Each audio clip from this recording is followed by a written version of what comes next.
Hello friends and welcome back to Broken BJJ. My name is Kenny and today I want to talk a bit about why you should be training Jiu-Jitsu. I did talk a bit a few weeks ago about why I train, but I thought it would be interesting to explore just some ideas I think that apply generally. And today I want to start that by talking about why men, especially older men, or men with some sort of disability, people essentially like me, should be training Jiu-Jitsu. Now, the first big reason I think is that Jiu-Jitsu is phenomenally good exercise. And that's really important, especially as you do get a bit older. We all tend to lead quite sedentary lifestyles these days. Most of us are not doing physical jobs, especially not as you get older. You may have kind of graduated out of the hard physical jobs and maybe graduated to a desk job. That probably means you're not getting the kind of exercise that you need. This is especially true, I think, if you do have some sort of disability or some sort of physical limitation. As we get older, we all get a bit stiffer, a bit sorer, injuries take a bit longer to heal. And so by the age of 40 or thereabouts, we can have gathered up some bumps and bruises and injuries and just little aggravations around our body that make a lot of exercise more difficult or more painful. And that can be a good reason to stop doing whatever we had been doing when we were younger. With Jiu-Jitsu, it is, as I say, an incredible form of exercise. You will probably never be more exhausted than after the first few times that you roll in BJJ. It's just a very, very intensive form of exercise. But what I think is really important is that it is almost infinitely adaptable. If you do have some sort of disability, then there are ways that your jiu-jitsu can be adjusted so that you can be effective. Maybe you'll never be a world champion, although that's not beyond the bounds of possibility. But there are always adaptations you can make so that if you're missing a limb, you can still play jiu-jitsu. If you are blind, you can still do jiu-jitsu. If you have other problems, I have knee problems, hip problems, I've had shoulder problems for the last few years. And I've been able to train. I've been able to make a few little adaptations, a few little changes to how I move on the mat. And that's made it possible for me to train pretty intensively. So if you're looking for some form of exercise that you maybe hadn't thought about before or that you maybe thought might be beyond you, I would say find a good BJJ gym, talk to your coach about your limitations and your goals from the sport, and I'm pretty sure they'll find a way to help you get. The second thing that I think is important is that training jiu-jitsu or any combat sport really, but I think jiu-jitsu especially, gives you a level of comfort with violence and even just raw kind of physicality that a lot of us are not familiar with, especially again as we get that. A lot of us when we were young will have wrestled with our friends, will have played sports that involved a bit of physical activity. We might have, gone and climbed trees and all those kind of things. And as we get older, I think we tend to get more separated from our bodies. We tend to spend a lot more time in our heads and a lot less time doing things with our bodies. And I think that certainly exercise is important just for general well-being, but that connection with your body, that feeling of being able to do things with your body, of having control over your body, having a good relationship with your body, of knowing how your body works, I think that's something that we could all benefit from. And as again, especially as we get older and our body starts to become in some ways less reliable to us, it doesn't necessarily want to do all the things that we did 20 years ago with quite the same ease. And so I think getting in touch with your body in that way is really. I think also though, violence is I think unfortunately a part of the male condition. Whether we want to or not, violence affects all of us. Whether we're just out for a drink or in the streets, we've all been in that position where we've felt under threat, where somebody has, somebody bumps into us, we spill a drink or something like that, and somebody becomes aggressive with us. And I think all men, all people have experienced this, and women experience it in a very different way a lot of the times. But for men, I think we all have felt that fear of being in a fight. And Jiu-Jitsu is not going to take that away. Jiu-Jitsu shouldn't make you want to fight or make you, comfortable with fighting.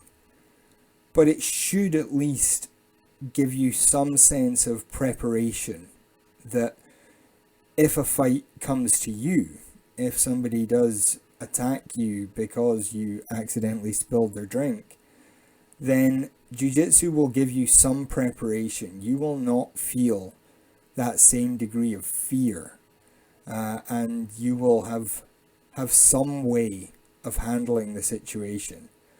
Again, this shouldn't mean that you are jumping into fights and trying to find ways to express your jiu-jitsu expertise in the street. But we have all been in that situation. We have all felt under threat at some point in our lives. And I think it's very important as men to be able to stand up to that, to be able to know what to expect, know how to prepare, know how we're going to react if violence does get inflicted on us. And that gives a kind of confidence and a kind of self-assuredness that's very hard to get anywhere else. Henry Gracie talks about how valuable Jiu-Jitsu has been to him in business, because when he's having a negotiation with somebody and the person on the other side of the table isn't perhaps being as cooperative as Henry might like, he says, I can always close my eyes and know that at the end of the day I could jump across the table and strangle that guy and he would be able to do nothing to stop me.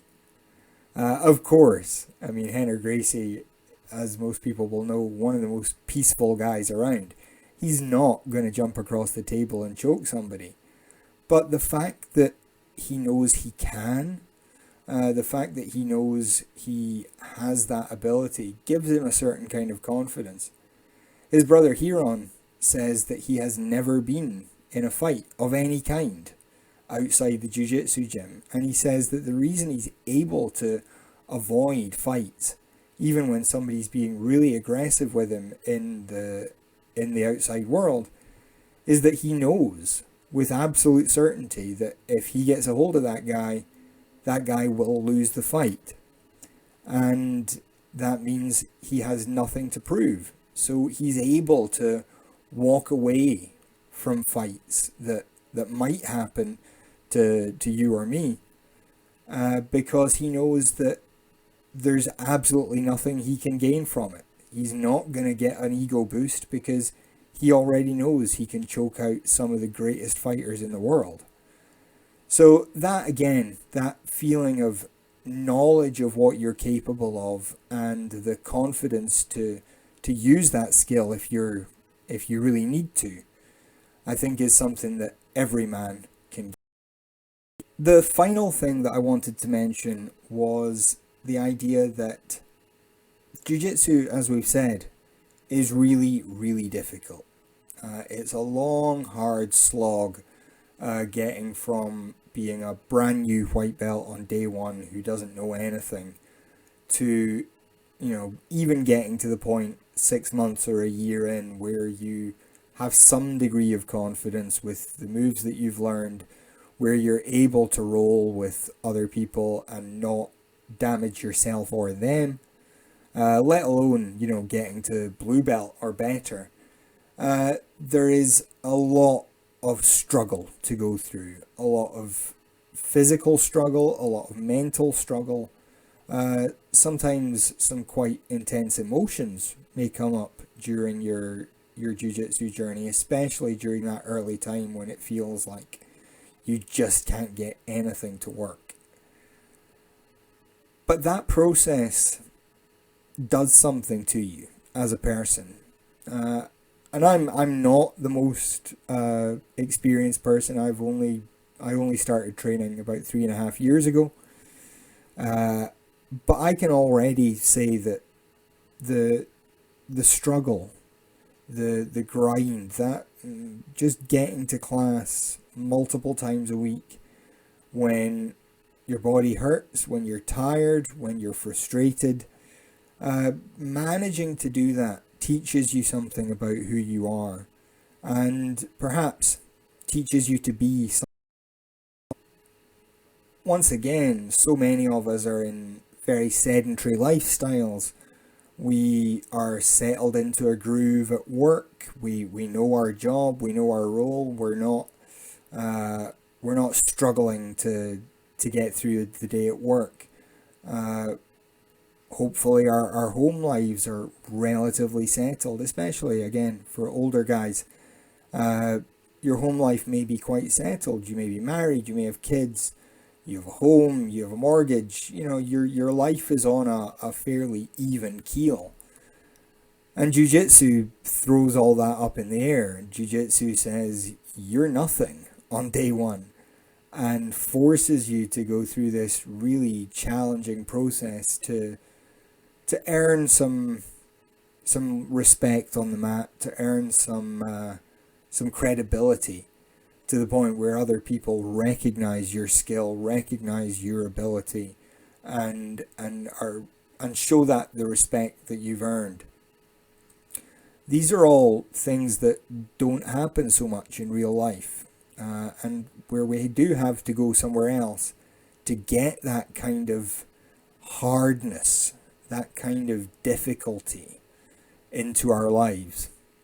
Obviously, some people do have very difficult lives, and I'm not saying that jiu-jitsu isn't for them, or that jiu-jitsu is in some way harder than, having real life struggles.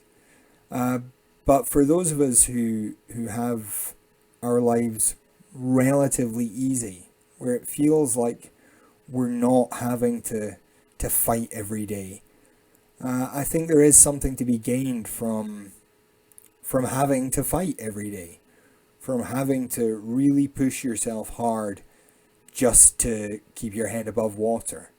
I think as a man, as a human being, I think that kind of struggle, that kind of really difficult endeavor where it takes a long time and a lot of effort, but you can then look back and genuinely see a significant change in who you are, what you're capable of. That to me is one of the really great things about jiu-jitsu. And I don't know that there are many other sports that have anything like that kind of personal growth available within them.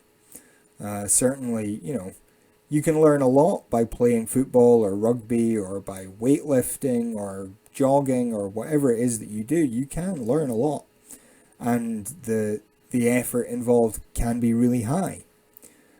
But I think the feeling of having someone else's life and limb in your hands and putting your life and limbs in the hands of your training partners takes that struggle to a different level. And I think that's something that all of us can really, really gain something from. So those are my 3 big reasons why men, particularly older men and men with some physical limitations, should be training jiu-jitsu. If you've got other reasons, please do leave them down in the comments. If you think one of my ideas is wrong, again, let me know down there, and we'll hopefully have a wee chat about that in future. But until then, thank you very much for watching. Enjoy training, and I'll see you next time.